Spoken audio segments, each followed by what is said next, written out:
A billionaire real estate developer walks into Judge Caprio's courtroom like he owns it. Custom Italian suit worth more than most people's cars. Rolex presidential that could pay someone's rent for a year. Entourage of 3 waiting outside. Traffic violation.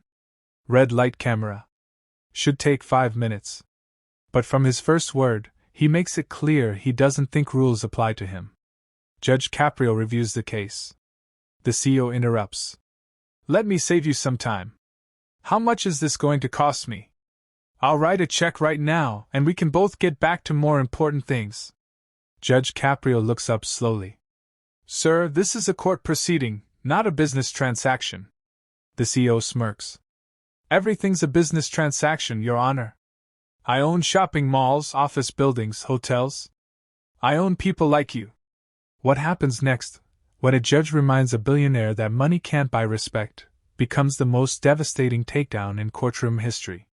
Subscribe and drop your city, because this entitled CEO learns the most expensive lesson of his life. Monday morning, 9:45 a.m. The bailiff calls case 16,294. Richard Ashford, violation of traffic control device. Red light camera. A man in his early 50s strides to the podium. Not walks, strides. Everything about him screams wealth. Ermenegildo Zegna suit, perfectly tailored. Hermes tie. Shoes so polished they reflect the courtroom lights. Diamond cufflinks catching every eye. He doesn't look nervous, he looks bored. Judge Caprio glances up. Good morning, Mr. Ashford. Morning. No, Your Honor, just morning, like their colleagues at a coffee shop. Mr. Ashford, you're cited for running a red light at the intersection of Westminster and Way Bassett. The red light camera captured your vehicle, a 2024 Bentley Continental, proceeding through the intersection 1.3 seconds after the light turned red. Do you recall this incident? Richard pulls out his phone, checks something, then looks back up. Not specifically. I drive through dozens of intersections daily, but I'm sure it happened.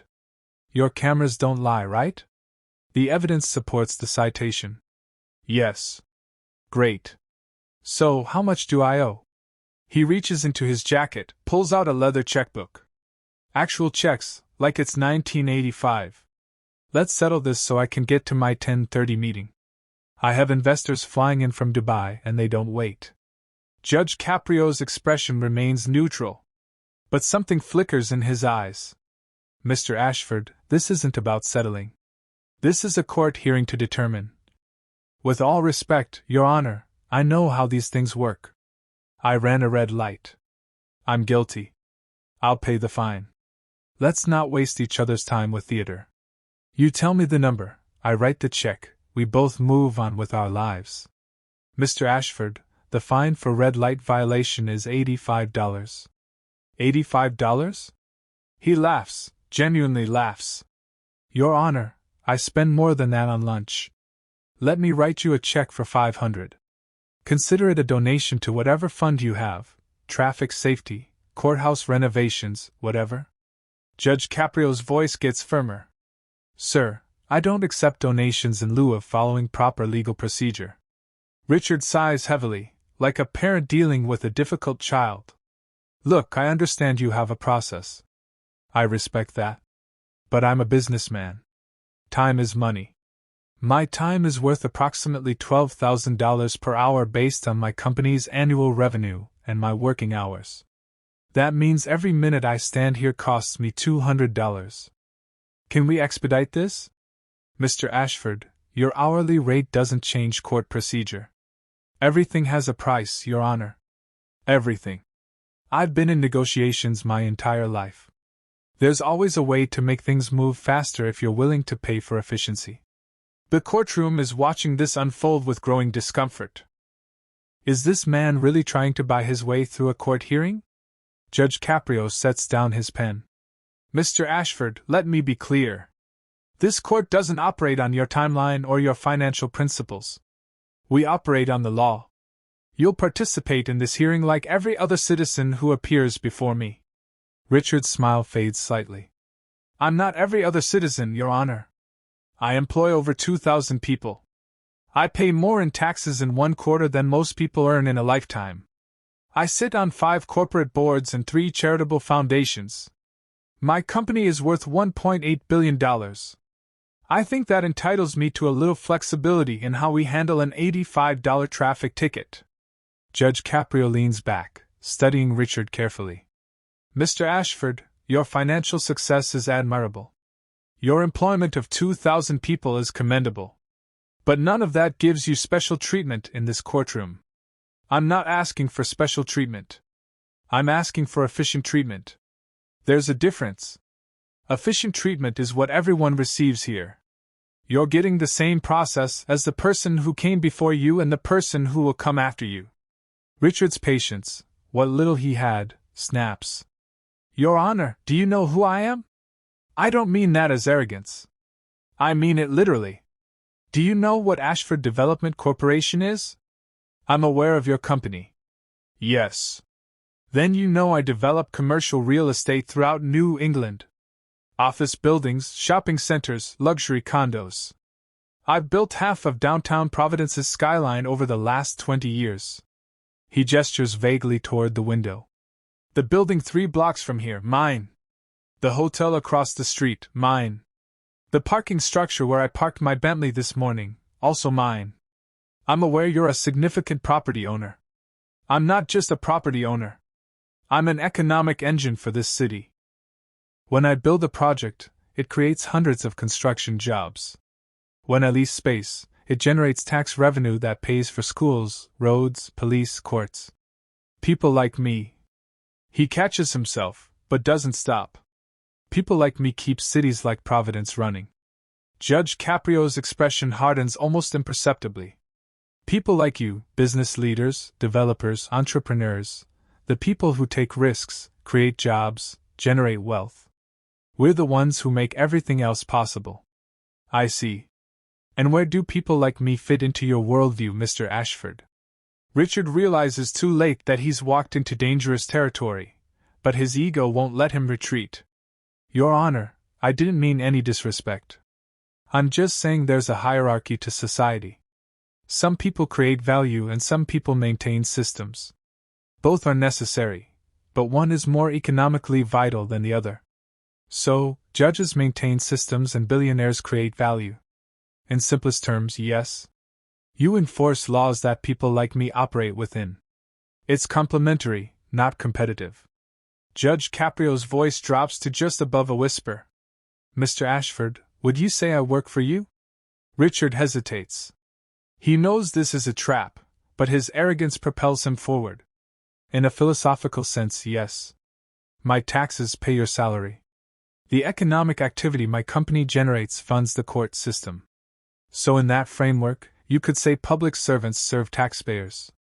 And I'm one of the largest taxpayers in Rhode Island. The courtroom is dead silent. People are holding their breath. So because you pay substantial taxes, you believe I serve you. I believe we have a transactional relationship. I contribute to the system financially. The system provides services. That includes law enforcement, courts, infrastructure. You're part of that service infrastructure. Judge Caprio nods slowly. Service infrastructure. Interesting term for the judicial branch of government. Your Honor, I'm not trying to offend you. I'm being honest about how the world works. Money funds everything. Without taxpayers like me, there is no court system, no judges, no bailiffs, no public defenders. None of it exists without people creating wealth and paying into the system. So, we should be grateful. I didn't say that. But it's what you meant. That judges, police officers, teachers, all public servants should be grateful that wealthy taxpayers like you allow us to exist. Richard's face flushes. You're twisting my words. I'm simply stating economic reality. Wealth creation enables public services. That's not controversial. That's basic economics. And then he says it, the sentence that changes everything. Look, Your Honor, I don't mean to be rude, but I own people like you. I own the buildings you work in. I own the roads you drive on. I own the economy that makes your salary possible. So can we please just finish this transaction so I can get back to actually creating value? Subscribe to the narrator if you believe respect isn't for sale. For 5 full seconds, Judge Caprio says nothing. Just stares at Richard Ashford with an expression that could freeze fire. When he speaks, his voice is quiet but carries like thunder. Mr. Ashford, did you just tell me you own me? Judge Caprio's voice stays calm, but the kind of calm that comes before a storm. Let me remind you, Mr. Ashford, that no one owns anyone in this courtroom. Not by wealth. Not by influence. Not by ego. He leans forward slightly. You may own buildings. You may own cars. You may even own corporations. But you do not own people. Richard smirks, but his confidence is fading fast. Your Honor, it was a figure of speech. I didn't mean. You meant exactly what you said. And I heard it clearly. You said you own people like me? That tells me everything I need to know about how you see the world. Judge Caprio's voice sharpens. You think success means superiority. That money buys respect. That the law bends for those with bank accounts big enough to pressure it. He pauses. But in this courtroom, Mr. Ashford, everyone is equal. From the janitor to the billionaire. Because justice doesn't measure worth in dollars. The courtroom is silent. You could hear a pin drop. Judge Caprio continues. Let me show you how this system you think you own actually works. He opens the case file. Your red light violation, $85. Because you failed to appear on your scheduled hearing date, that fine doubles to $170. Richard shifts uncomfortably. Additionally, your attempt to buy your way through this process, and your statements of ownership over public servants, are acts of contempt. That's an additional $1,000. Richard's jaw tightens. Your Honor, this is absurd. Silence. The single word hits like a hammer. You have disrespected this court, this process, and the very principles that hold a civilized society together. I could hold you in direct contempt and order 24 hours in jail.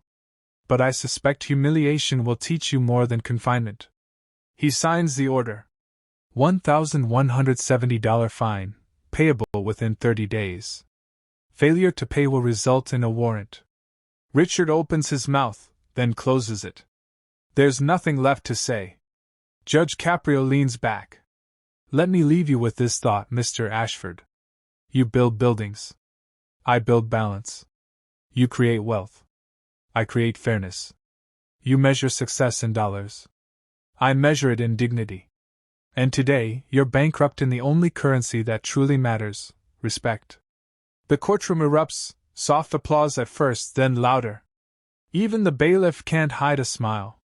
Richard stands there, eyes burning, realizing for the first time in years, maybe decades, he's not the most powerful man in the room. He writes the check slowly, hands it to the clerk, and walks out in silence. Outside, reporters swarm him. Mr. Ashford, do you have a comment?